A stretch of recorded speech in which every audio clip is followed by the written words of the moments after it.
वसई विरार महापालिकेचा महापौर उपमहापौर 3 फेब्रुवारीला ठरणार आहे। कोकण विभागाचे विभागीय आयुक्त डॉक्टर विजय सूर्यवंशी यांनी हे आदेश जारी केलेत। पीठासीन अधिकारी म्हणून पालघरच्या जिल्हाधिकाऱ्यांची नियुक्ती करण्यात आली आहे।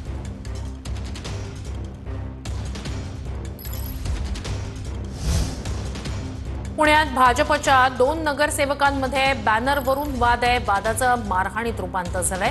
दोन्ही गटांवर गुन्हे दाखल झालेत। नगरसेविका मृणाल कांबळे यांच्या भावाला मारहाण करण्यात आली। नगरसेविका अर्चना पाटील यांचे पती तुषार पाटील यांच्यावर मारहाणीचा आरोप आहे। झालेला प्रकार गैरसमजातून झाल्याची तुषार पाटील यांची प्रतिक्रिया आहे।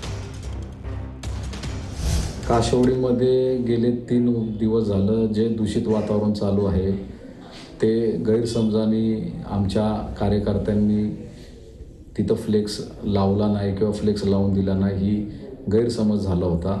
या गैरसमजनं प्रचंड समाजामध्ये वेगळा एक निरोप गेला। हा प्रकार जो घडला तो चुकीचा होता। यापुढे असा काही प्रकार होणार नाही।